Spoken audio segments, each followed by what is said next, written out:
Today, we're going to pull back the curtain on the hidden glitches inside our own minds.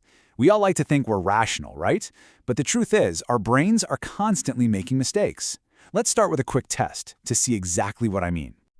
All right, take a look at this. A ping pong paddle and a ball cost $1.10. The paddle cost exactly $1 more than the ball. So, how much does the ball cost? Don't overthink it. What's the very first number that just pops into your head? Got it? Okay. So, if you're like most people, the number 10 cents probably jumped right out. And that makes sense. It's the quick, easy, intuitive answer our brain just loves to grab onto. It feels right, but, you guessed it, it's actually wrong. The real answer is 5 cents. Yeah, 5 cents. Think about it. A 5-cent ball plus a paddle that's $1 more, so $1.05, that adds up to $1.10. Now, if you got it wrong, don't feel bad at all. This little riddle is the perfect example of what we're talking about today. Our gut instinct, our intuition can totally lead us down the wrong path, even on something this simple. So, what's going on here? Why are our brains so easy to fool? Well, to figure that out, we actually have to go way, way back to our evolutionary past. I love this quote. The point is, our brains are basically wired for surviving on the savannah, right? They evolved to make quick life-or-death decisions. They were not designed to handle the crazy complexities of the modern world.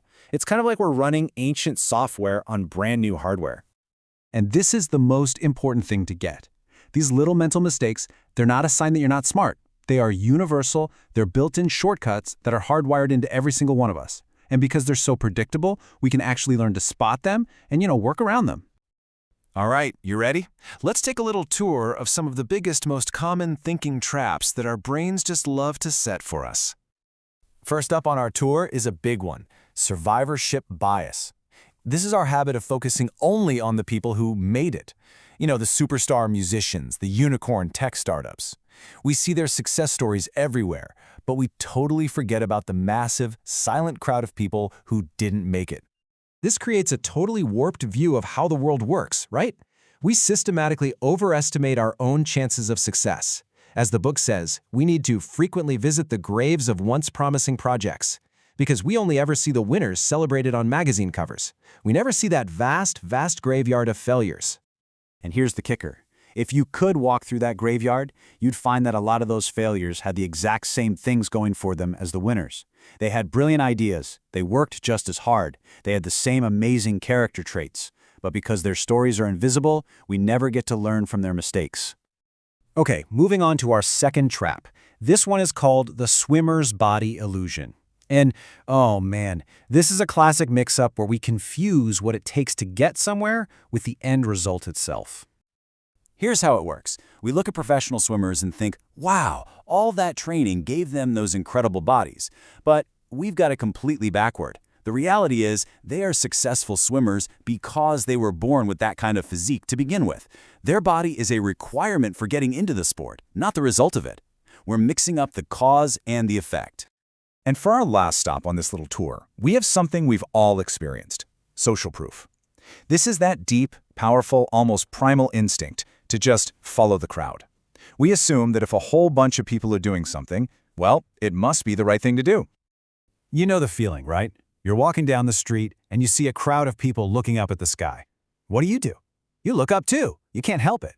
But as this quote reminds us, just because an idea is popular doesn't mean it's right. 50 million people can absolutely be wrong, all at the same time. So, after all that, you might be feeling a little down, right? I mean, if our brains are so fundamentally flawed, what are we supposed to do? Is the answer just to think harder? To try and be a genius? Well, actually, the solution is much simpler and, frankly, a lot more elegant than that. And that brings us to the real heart of this whole thing. It's the art of avoiding stupidity. See, the goal isn't to become some kind of intellectual superhero. It's about something way more practical. Just stop making the same predictable, foolish mistakes over and over again.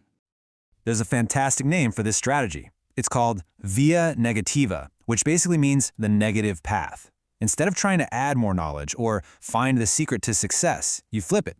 You focus on what's irrational, what's getting in the way, and you just subtract it. You remove the obstacles.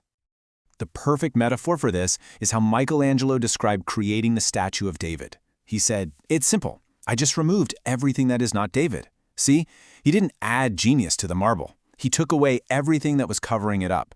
Real clarity, real excellence, often comes from subtraction, not addition.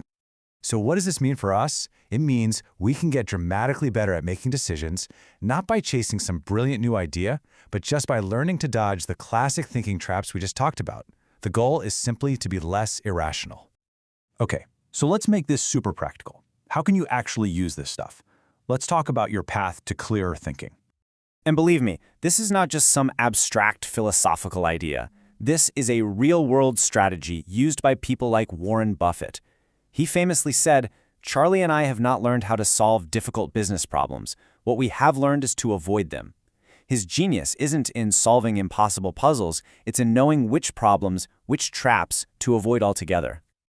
All right, so let's wrap this up. Your brain is built to take shortcuts, and those shortcuts can absolutely lead you astray. Be skeptical of success stories. Remember that huge graveyard of failures you never see.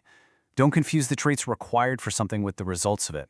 And above all, remember that real wisdom often isn't about seeking brilliance, it's about avoiding foolishness. If we can all just be a little less irrational, that's a huge leap forward. So I'll leave you with a final thought to chew on. Now that you can spot some of these common thinking traps, what's just one error you can start actively avoiding, starting today?